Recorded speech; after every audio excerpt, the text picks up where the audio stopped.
ka-PJ, magandang gabi po sa inyo lahat. Welcome po. So andito po tayo sa may tulay ng pagitan po ng MOA at saka nitong Senate. So ito po mga ka-PJ, tingnan nyo po, ang ganda ng kapaligiran po mga ka-PJ. Tahimik na tahimik po talaga yung dagat, ano? So mga ka-PJ, bago po tayo magpatuloy sa vlog natin, so please po paki-like lang po, and then sa mga hindi pa po nakapag-subscribe dyan, please subscribe na lang po sa YouTube channel ko po, Sama Tawi-Tawi Adventure po mga ka-PJ.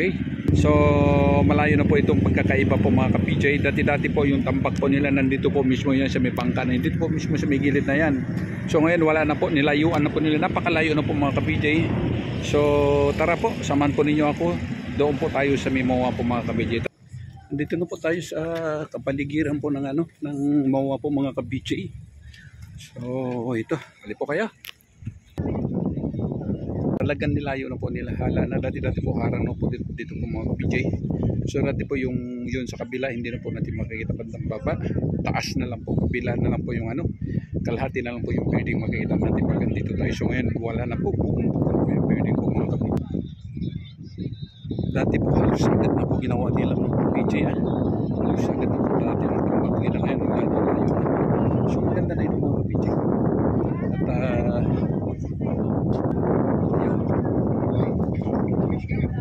ito na medyo may karapitan pero hindi na po siya gano'n malapit mga ka-PJ, hindi tulad ng mga nakaraang taon po talaga yung tambak nila, halos dito na po nakadikit na po yung mga ka-PJ.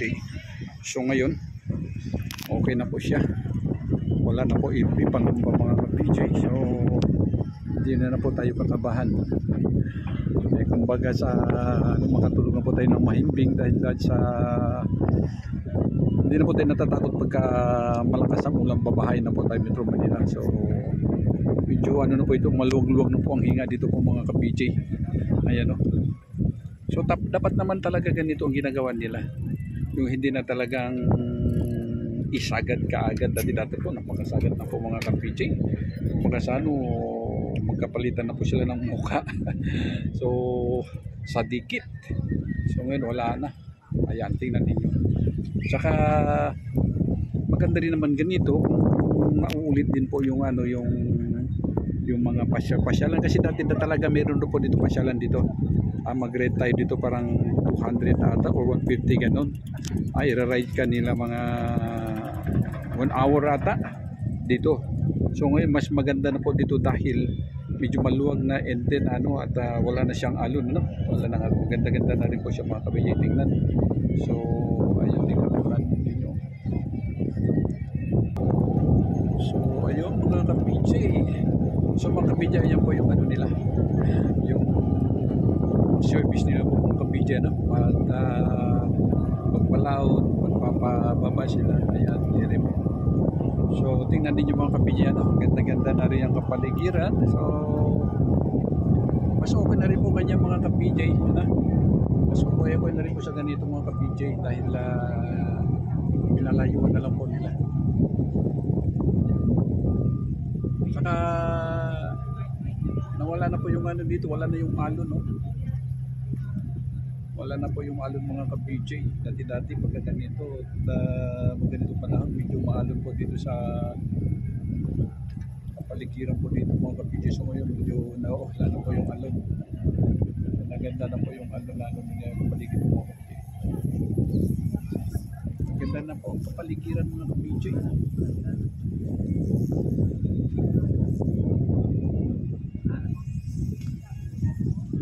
So balikan po natin matagal na po tayo hindi nakapag-video dito po mga ka-PJ. At matagal na po tayo hindi nakapag-vlog dito. So ay pala, sa loob ng 2 years na laki din pala ang pinagbago. Laki talagang pinagbago dito sa kapaligiran po dito mga ka-PJ.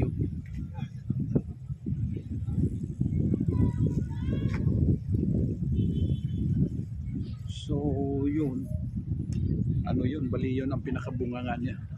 Yun po ang labas-masok po dyan mga ka-PJ. Pagka pupunta ka papalabas ka sa laot, so papasok pa dito po ang yan. So ang problema lang po dito mga ka-PJ, kawawa po yung mga yung mga nangingisda, yung mga maliliit na mga mangingisda po, nawala po sila dito. wala sila lahat. Wasap po sila lahat dito. Yung mga hindi kaya po pupunta sa malayo, yung mga maliliit lang, yung mga pangulam-ulam lang po mga ka-PJ, pang benta-benta lang po sa kapitbahay, pang bili ng bigas. So yun mga isda na po yung mga ka-PJ, yun po ang nawala. Yun po lang nawala po ng hanap buhay. Ayan. So ganun lang talaga, ganun talaga ang buhay. Wala tayong magawa. Ang hanap buhay nila po nawala po. Sa bagay, siguro, ganun po din ang hanap buhay. Pero kaso lang, napagagastusan na lang po sila dahil baka napunta na sila po sila dyan sa laot, banda dito, banda dyan po na mas malayo-layo na po yung kunti mga ka-PJ. Kumpara mo sa dati po, nandito lang po sila sa kapaligiran mga ka-PJ. So ngayon, ala na. Nawala po sila mga ka-PJ. So dapat sana dyan po sila nagtrabaho. Nakuha po sila dyan sa pagtrabaho po dyan mga ka-PJ. Bagay, hindi naman sila kukunin dyan dahil wala po silang kamalay-malay sa mga kanyang trabaho dahil mga nangingisda lang po sila mga ka-PJ. So ayun po mga ka-PJ, dito po ang sitwasyon po dito sa tapat po mismo ng mga ka-PJ. So mas malapit po ito kumpara doon sa kabila mga ka-PJ, yung mas malapit po dito mga ka-PJ. So tama naman po ito.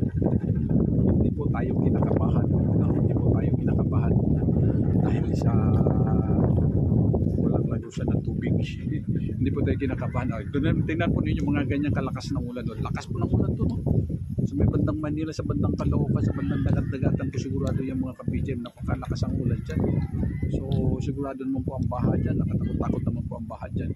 Dami naman po talaga dyan, ma-stranded mga ka-PJ.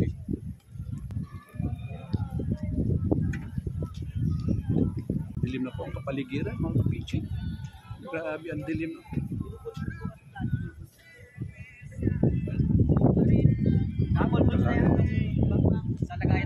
Ang panahon na talaga yung mga ulan panahon na ng ulan po ngayon mga ka-PJ.